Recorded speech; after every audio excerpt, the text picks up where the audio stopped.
ವಿದ್ಯಾ, ಆ ದೇವ್ರು ಒಳ್ಳೆಯವ್ರನ್ನ ಪರೀಕ್ಷೆ ಮಾಡ್ತಾನೆ ಹೊರತು ಕೈ ಬಿಡಲ್ಲ ಅನ್ನೋದಕ್ಕೆ ಇದೇ ಸಾಕ್ಷಿ. ಹೌದು ವಿದ್ಯಾ, ನಿನ್ಗಿದ್ದಿದ್ ಒಳ್ಳೆ ಉದ್ದೇಶಕ್ಕೆ ಗಣೇಶನೇ ಅವ್ರ ರೂಪದಲ್ಲಿ ಬಂದು ಆ ಕಿರೀಟನ ಕಾಪಾಡಿದ್ದಾರೆ.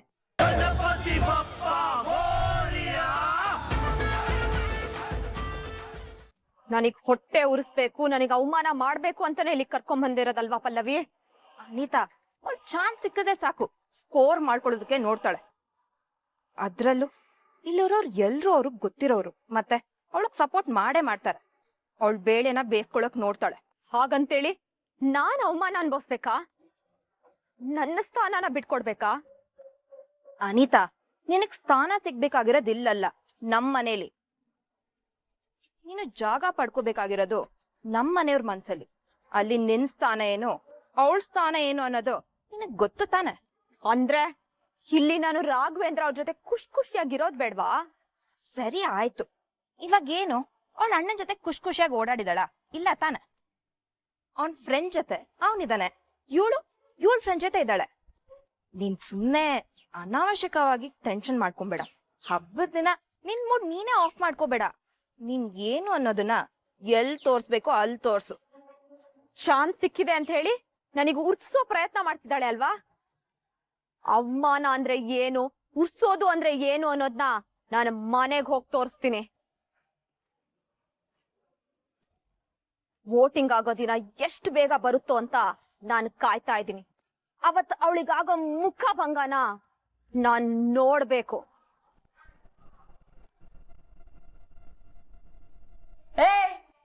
ಕಿರೀಟ ಎಲ್ ಮಡಗಿದಿ? ನಿನ್ನೆ ಅಲ್ವೇನೆ ಕೇಳ್ತಾ ಇರೋದು, ಹೇಳೇ. ಮುದ್ದು ಸೊಸೆ, ಅತ್ತೆ ಕೇಳ್ತಾ ಇರೋದ್ ನಿನ್ನನ್ನೇ ಕಣವ. ಮರ್ತ್ಬಿಟ್ಟೆನಾನ ಬ್ಯಾರೆ ರೂಮಲ್ಲಿ ಮಡಗಿದ್ಯಾ ಹೆಂಗೆ? ಇದೇನವ ಹಿಂಗ್ ತಲೆ ಅಲ್ಲಾಡಿಸ್ತಿದ್ದಿ? ಆ ಕಿರೀಟದ ಬೆಲೆ ನಿನಗೆ ಗೊತ್ತಿಲ್ಲ. ಅದಿಲ್ಲ ಅಂದ್ರೆ ಇವತ್ ಪೂಜೆನೆ ನಡೆಯಕ್ಕಿಲ್ಲ ಕಣವ. ಅಲ್ಲ ಕಣೆ, ಜೋಪಾನವಾಗಿ ಮಡಗು ಅಂತ ನಿನ್ ಕೈಲೇ ಕೊಟ್ಟಿದ್ದೆ ತಾನೆ. ಈಗ ನೋಡಿದ್ರೆ ಮಾತೆ ಬರ್ದವ್ರಂಗ್ ನಿಂತಿದ್ಯಾ. ಹೇಳೋ, ಎಲ್ ಮಡಗಿದ್ಯಾ? ಅದೆಲ್ ಹೋಯ್ತೆ? ತೀರಿಸ್ಬಿಟ್ಟಿದ್ಯೋ ಹೆಂಗೆ? ಅಜ್ಜಿ, ಅದು ಏನಾಯ್ತು ಅಂದ್ರೆ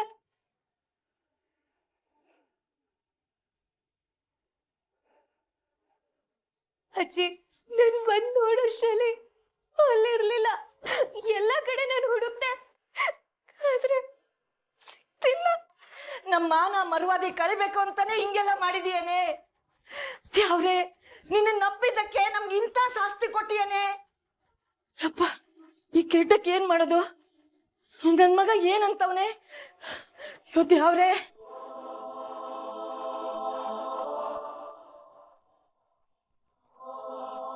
ಬಾವಾ ಬಾವಾ, ಒಂದ್ ದೊಡ್ಡ ಅನಾಹುತನೇ ಆಗೋಗ್ಬಿಟ್ಟದೆ. ಅನಾಹುತವೇ? ಪೂಜೆಗೆ ಬೇಕಾಗಿರೋ ಕಿರೀಟ ಕಾಣ್ತಾ ಇಲ್ಲ.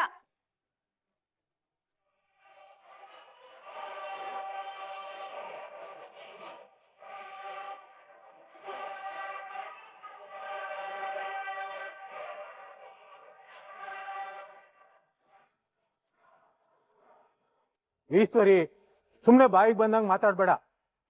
ಆ ಕಿರೀಟ ಹೆಂಗ್ ಕಾಣ್ದೆ ಹೋದಾತು? ಇವಳು ಹೇಳ್ತಾ ಇರೋದು ನಿಜ ಕಣ್ಲಾ? ಈ ತೊಡಗಲ್ಲಿ ತೀರ್ಸ್ಬಿಟ್ಟು ನಿಂತ್ಬಿಟ್ಟವಳೆ.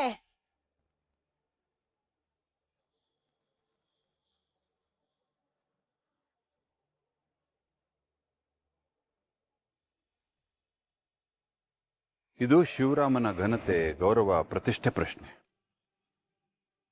ಕಿರೀಟ ಇಲ್ಲ ಅನ್ನೋ ವಿಚಾರ ಇನ್ನೂ ಹೊರಗಿನ ಜನಕ್ಕೆ ಗೊತ್ತಾಗಿಲ್ಲ. ಒಂದ್ ವೇಳೆ ಗೊತ್ತಾದ್ರೆ ಅದು ಬೇರೆ ತರನೇ ತಿರುವು ತಗೊಳುತ್ತೆ. ಇಂಥ ಸಂದರ್ಭದಲ್ಲಿ ಶಿವರಾಮನಿಗೆ ಹೊಸ ಕಿರೀಟ ತರಿಸೋದು ಅಂತ ಕಷ್ಟ ಏನಲ್ಲ. ಆದ್ರೆ ಇಂಥ ಪರಿಸ್ಥಿತಿಯಲ್ಲಿ ಅದು ಬೇರೆ ಸಮಸ್ಯೆನೇ ತಂದು ಹಾಕುತ್ತೆ. ನೀವ್ ಹೇಳ್ತಾ ಇರೋದ್ ಸರಿ ರೀ, ಆದ್ರೆ ಇದ್ದಕ್ಕಿದ್ದಾಗೆ ಕಿರೀಟ ಎಲ್ಲ ಹೋಯ್ತು?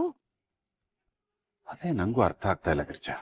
ರೀ, ಇವ್ರ ಮನೇಲಿ ನಡೀತಾ ಇರೋ ಕೆಲವು ಘಟನೆಗಳ ಬಗ್ಗೆ ನೀವ್ ಹೇಳಿದ್ರಲ್ಲ, ಅದೇ ರೀ, ಮದ್ವೆ ಟೈಮ್ನಲ್ಲಿ ಯಾರೋ ಮದ್ವೆ ನಿಲ್ಸಿ ಅವ್ರನ್ನ ಜೈಲಿಗೆ ಕಳಿಸ್ಬಿಟ್ರು ಅಂತ.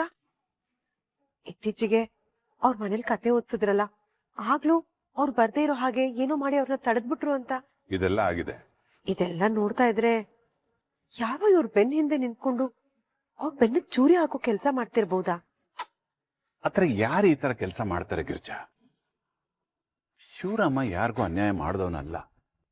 ಅವನು ಎಲ್ರಿಗೂ ಒಳ್ಳೇದೇ ಮಾಡ್ಕೊಂಡ್ ಬಂದಿಯಾನೆ. ಒಳ್ಳೆಯವ್ರಿಗೆ ತಾನೇ ರೀ ಎಲ್ಲರೂ ಕೆಟ್ಟದ್ ಬಯಸೋದು. ನಿನ್ ಮಾತು ನಿಜ ಗಿರ್ಜಾ. ಅವನು ದೇವ್ರು ಜನ ಅಂತ ತುಂಬಾ ಒದ್ದಾಡ್ತಾನೆ. ಆದ್ರೆ ಆ ದೇವ್ರೇ ಯಾಕೆ ಅವನ ಕಷ್ಟಗಳನ್ನ ಕೊಡ್ತಾ ಇದ್ದಾನೆ ಗೊತ್ತಾಗ್ತಾ ಇಲ್ಲ. ಆ ದೇವ್ರು ಕೂಡ ಕೆಲವು ಸಲ ಪರೀಕ್ಷೆ ಮಾಡ್ತಾನಲ್ವ ರೀ. ಇರ್ಬೋದು ಗಿರ್ಜಾ. ಆದ್ರೆ ಇವತ್ತು ಕಿರೀಟ ಸಿಗ್ಲಿಲ್ಲ ಅಂದ್ರೆ ಅವನ್ ಬದುಕ್ನಲ್ಲೇ ಇದು ಕಪ್ಪು ಚುಕ್ಕಿಯಾಗಿ ಉಳಿದು ಬಿಡುತ್ತೆ.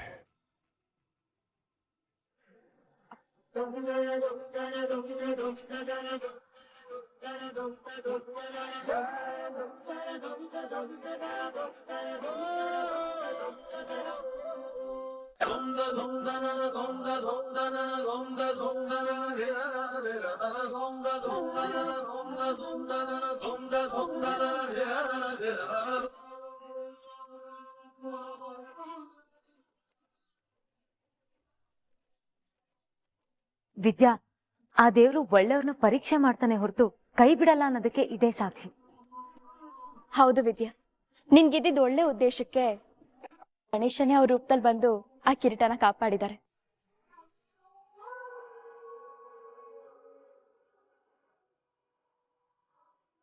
ಗೌಡ್ರೆ ಕ್ಷಮಿಸಿ, ನಾನೊಂದು ಸ್ವಲ್ಪ ತಾಳ್ಮೆ ತಗೋಬೇಕಾಗಿತ್ತು ಅನ್ಸುತ್ತೆ. ಆದರೆ ನಿಮ್ಮ ಜನಪರ ಕಾರ್ಯ, ನಿಮ್ಮ ಸೊಸೆ ಮತ್ತು ಮಗನ ನಿಷ್ಕಲ್ಮಶ ಭಕ್ತಿ ಎಲ್ಲಾ ಕ್ಷೇತ್ರಗಳಿಗೂ ಬ್ರೇಕ್ ಹಾಕಿದೆ. ಗೌಡ್ರೆ, ಇನ್ ಮುಂದೆ ನಿಮ್ಮ ಗೆಲುವನ್ನ ತಡೆಯೋಕೆ ಯಾರಿಂದಲೂ ಸಾಧ್ಯ ಇಲ್ಲ. ಮಾಡಿಸಿ ಮಹಾಮಂಗಳಾರತಿ. ಸರಿ ಸಾಹೇಬ್ರೆ. ಕೃಷ್ಣ, ಹಾ ಸರ್, ಮುರಾರಿಗೆ ಹೇಳಿ ಪೂಜೆ ಶುರು ಮಾಡ್ಸಪ್ಪ. ಆಗ್ಲಿ.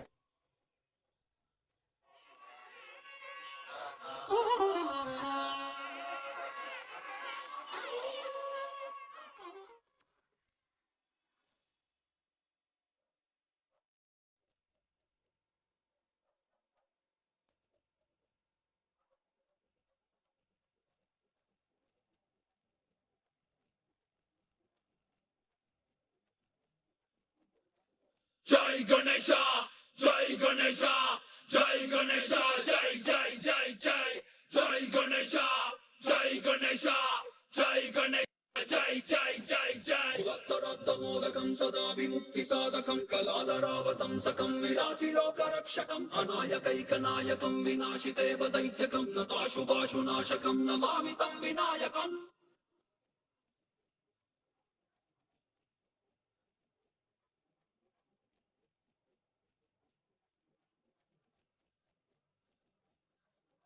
ಶ್ರೀ ಓಂ ಗಣೇಶ ಆನೆಲಿಂಗೇಶ, ಶ್ರೀ ಓಂ ಗಣೇಶ ಆನೆಲಿಂಗೇಶ. ಶಿವನನ್ನೇ ನಡೆದಾದಿರ ನೀನು, ಚಂದ್ರಂಗೆ ಶಾಪ ನಿಟ್ಟವ ನೀನು. ಬಾರೋ ಗಣಪ, ಭೂಮಿ ಮೇಲೆ ಎಲ್ಲ ಅಲ್ಲೋಲ ಕಲ್ಲೋಲ ತಾಯಿರೇ. ದುಷ್ಟರ ಶಿಕ್ಷಕ ಎದ್ದು ಬಾರೋ, ಶಿಷ್ಟರ ರಕ್ಷಣೆ ಮಾಡು ಬಾರೋ. ವಿಘ್ನವನೆಲ್ಲ ನೀಗು ಬಾರೋ ಹೀರೋ, ನಿನ್ನ ಮುಂದೆ ಇಲ್ಲಿ ಎಲ್ಲ ಝೀರೋ. ಶ್ರೀ ಓಂ ಗಣೇಶ ಆನೆಲಿಂಗೇಶ, ಶ್ರೀ ಓಂ ಗಣೇಶ ಆನೆಲಿಂಗೇಶ.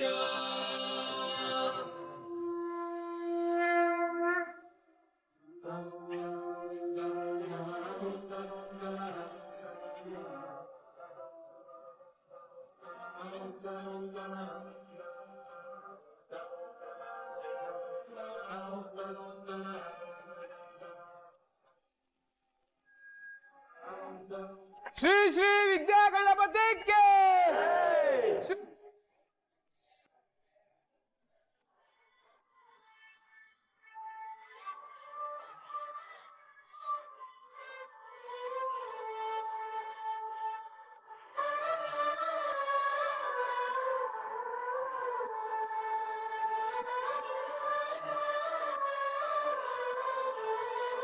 ಅವ್ವ, ನನ್ನ ಮುದ್ದು ಸೊಸೆ, ಬಾವ ಇಲ್ಲಿ.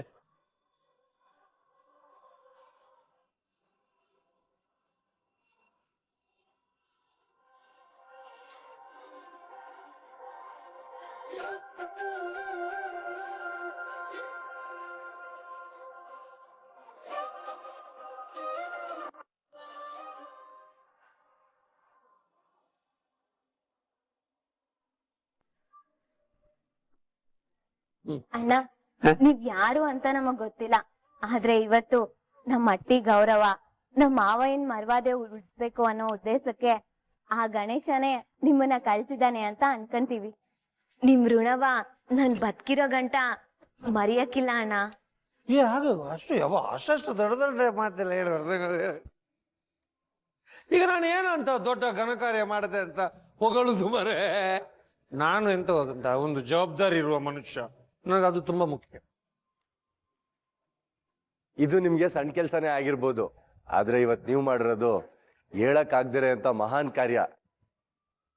ಇವತ್ತಿನ ಪೂಜೆಯಲ್ಲಿ ನನ್ನ ನಮ್ಮಿ ಭವಿಷ್ಯನೇ ಅಡಗಿತ್ತು. ನಮ್ಮ ಅಪ್ಪಯ್ಯನ ರಾಜಕೀಯ ಭವಿಷ್ಯ ಇತ್ತು, ಆಮೇಲೆ ನಮ್ಮೆಲ್ಲರ ಸಂತೋಷ ಇತ್ತು.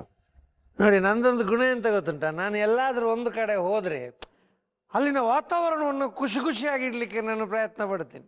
ಇಲ್ಲಿ ಸಹ ಅಷ್ಟೇ ಮಾಡಿದ್ದೆ. ಅದು ಶಿವರಾಮ, ಇದು ಯಾರು ಅಂತ ಗೊತ್ತಾಗ್ಲಿಲ್ವಲ್ಲ? ಇದೇನವ ಹಿಂಗ್ ಕೇಳ್ತಾ ಇದೆ? ಇದು ನಮ್ಮ ಭಾರ್ಗವಿ ಭಾವ. ಅಯ್ಯಯ್ಯೋ, ನನ್ಗ್ಯಾರು ಭಾವನೆ ಇಲ್ಲ.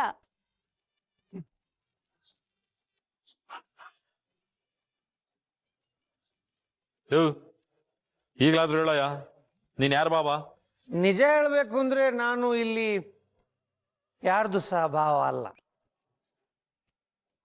ಮತ್ತೆ ಇಲ್ಲಿ ಎಲ್ರೂ ಕೂಟೆ ಭಾವ ಭಾವ ಅಂತ ಓಡಾಡ್ಕೊಂಡಿದ್ದಿ? ಭಾವ ಅಂತ ನನ್ನ ಹೆಸರು, ನನ್ನನ್ನೆಲ್ಲರೂ ಕರೆಯುವುದೇ ಭಾವ.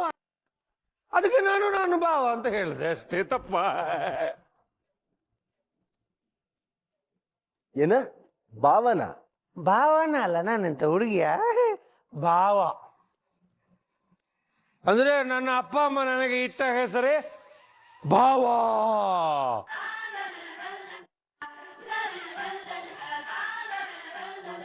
ಒಟ್ನಲ್ಲಿ ನೀವ್ ಯಾರಿಗ್ ಭಾವನೋ ಅಲ್ವೋ ನನಗೆ ಗೊತ್ತಿಲ್ಲ, ಇವತ್ತು ನನ್ನ ಅಮ್ಮಿ ಪಾಲಿಗೆ ಅಣ್ಣನಾಗಿ ನನಗೆ ನಿಜವಾದ ಭಾವನೆ ಆದ. ನಿಮಗಷ್ಟೇ ಅಲ್ಲ, ಇವತ್ತು ಅವರು ಆಪತ್ ಬಾಂಧವ ಆಗ್ಬಿಟ್ರು. ಹಾಗಾಗಿ ನಮ್ಮೆಲ್ರಿಗೂ ಭಾವನೆ ಅಲ್ವಾ ಭಾವ? ಬಂದರೋ ಬಂದರೋ ಭಾವ ಬಂದರೋ, ಬಂದರೋ ಬಂದರೋ ಭಾವ ಬಂದರೋ, ಬಂದರೋ ಬಂದರೋ ಭಾವ ಬಂದರೋ, ಬಂದರೋ ಬಂದರೋ ಭಾವ ಬಂದರೋ.